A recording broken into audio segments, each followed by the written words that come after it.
Why do we allow external situation to affect our internal state? And is it possible to stay centered and peace irrespective of what happens outside of us? Let's check out in verse 26 from Tao Te Ching. Hi, welcome back to Oneness. Today is day 26 and we will be looking at verse 26 from Tao Te Ching. And as usual, before we begin, let's observe a few seconds of silence.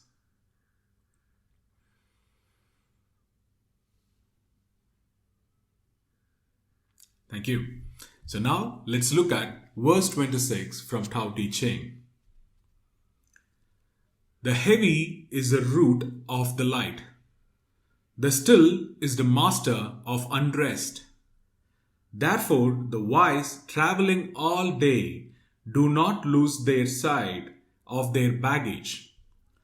Though there are beautiful things to be seen, they remain unattached and calm. Why should the Lord of 10,000 chariots act lightly in public? To be light is to lose our root. To be restless is to lose control. Let's allow a moment to sink in.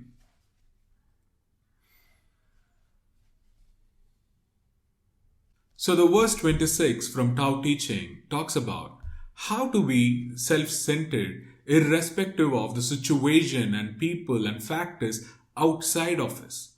And Laotzu clearly says that how to be grounded and self-centered and calm and in peace.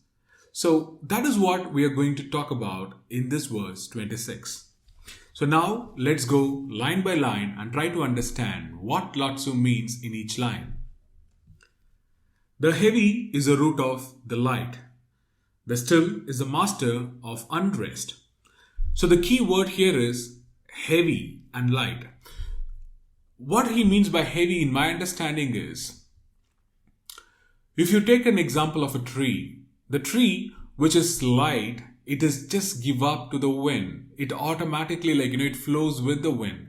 And whereas if it is a tree as heavy as a big banyan tree, what happens is it's so grounded and rooted that no wind, no matter what, can shake the tree. So that is what the heavy is a root of the light. So if we are light, we get easily disturbed with the factors which is outside of us. Instead, if we are like a banyan tree, so grounded and rooted, we stay unaffected by the situations which is outside of us. And the still is a master of unrest. Being still is a master of being restless. Because most often the external situation makes us restless, whereas here he says, so connect with your inner stillness so that you can master the restlessness. And then he goes, therefore the wise traveling all day do not lose the sight of their baggage. Though there are beautiful things to be seen, they remain unattached and calm. These lines talk about, therefore the wise who's traveling all day do not lose the sight of their baggage. So what it means in my understanding is, what he means by baggage is our day-to-day duties and responsibilities, which we don't overlook. Just because we are trying to find our composure and stillness, it doesn't mean that we lose track of our own duties and responsibilities. So whoever it might be, we all have our duty and responsibility. So the wise one doesn't get wavered or he doesn't get affected by the external factors. Instead, he focuses on his duty and responsibility. And that's what here he refers to baggage. That's my understanding. And then he says, though there are beautiful things to be seen, they remain unattached and calm. So when I say there is a beautiful thing that is external to them, their mind doesn't wander. It doesn't go, oh, I wanted to pursue that or pursue this. Instead, they remain unattached and calm. And this brings us to a story. Once there lived an old farmer. He was very good with his duty and he worked day and night. One day, his only horse that he had ran away from his house. So the people from the village came to him and said, "Oh, we are very sad. Sorry for your loss that you lost your only horse." And then the farmer responded, "Maybe." And then the next day morning, the horse which ran out of his house came back with other three horses. And the people from the village came and said, "Oh, see how lucky you are. So you're so lucky that your horse brought three other horses back." And then the farmer responded, "Maybe." And the next day, the son of the farmer tried to ride an untamed horse, during which he fell down and then he broke his leg. And then again the village people came to him and said, "Oh, we are sorry to hear that your son broke his leg." And the farmer said, "Maybe." And then the few days later, the king sent soldiers to their village to recruit a soldier. And then when they were recruiting the soldier, they saw his son. And then the moment they saw that his son is wounded, they left him alone and then took all the other people from the village and went off. And then again the villagers came to him and said, "See, so lucky that they didn't take your son." And the farmer responded, "Maybe." So this shows that neither the happy events nor the sad events disturb a wise mind. That is what he's talking about. Remain unattached and calm. Don't be attached to anything. Be calm. Then the verse goes like, "Why should the Lord of 10,000 chariots act lightly in public?" So here all I see is the three things which plays major role in our day-to-day life. The first thing is our ego. The second thing, it is our attachments. The third thing is our expectations. So when we are talking about ego, once there was a king, and the king was pretty much involved himself in the path of awakening or spirituality. So he goes and we be respectful of every single person and every single monk and masters, and he's been a humble student. He doesn't show his power to any of them. And then the days goes and year goes by. One day he goes to his master and asked him, "Master, I wanted to understand what ego is." Master didn't respond. Again the king asked the master, "Master, can I know what ego is?" Again the master didn't respond. And then the king said, "Master, I'm asking you for so many days. Can you please tell me?" And now the master responded saying, "Get out of my place, you fool." And these words really hurt the king.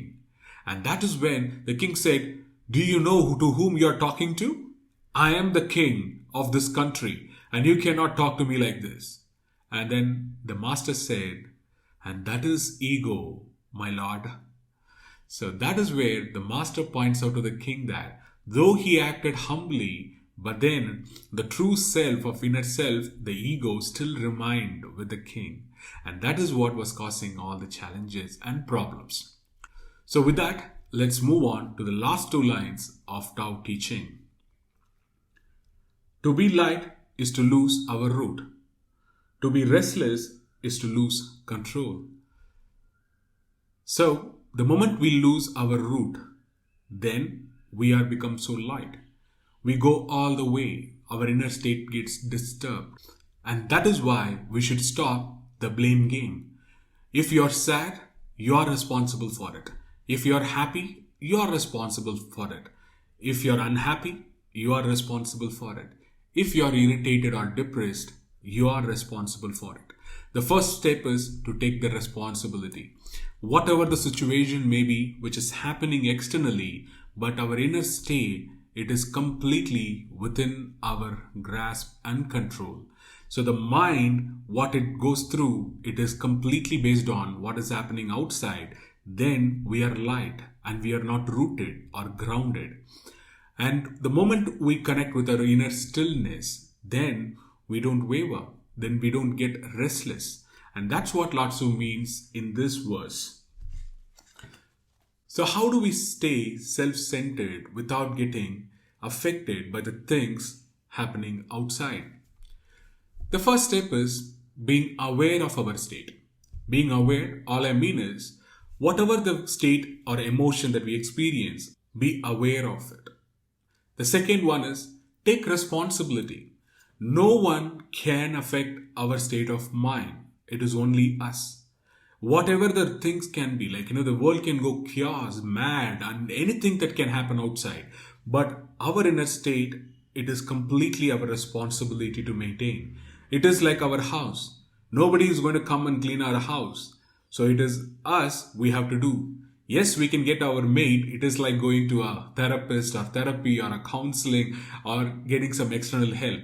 But then, if you want to keep your house clean, you take responsibility. Likewise, if you wanted to keep your mind clean, you have to take responsibility of your mind, not give it to someone else.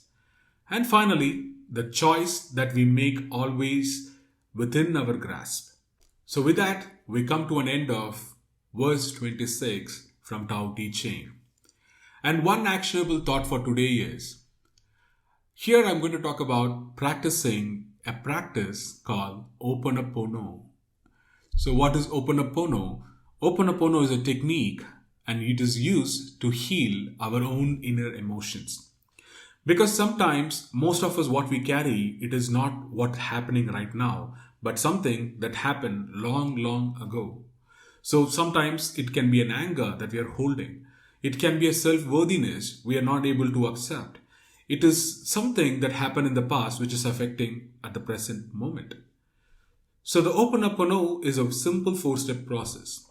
For an example, if someone hurted you in the past and then you're angry with them, the first step to do is bring the person in front of you. Mentally, of course, you can sit, close your eyes, imagine the person in front of you.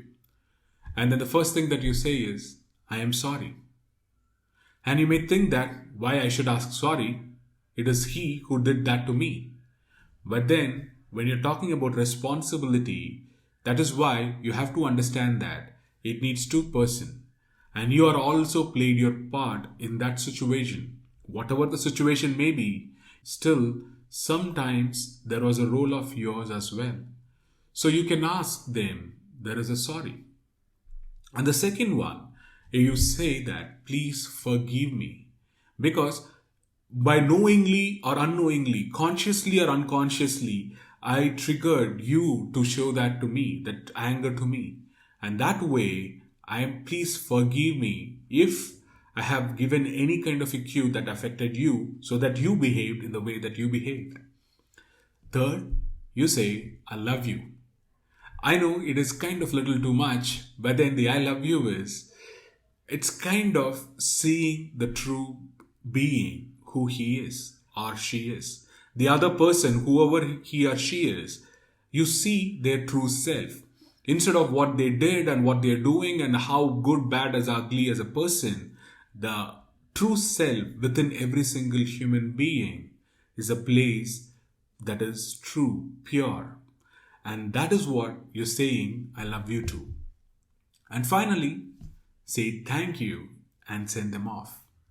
So that way, you will come and reconcile with your own past anger, frustration, irritation, and all those negative emotions can be let go of.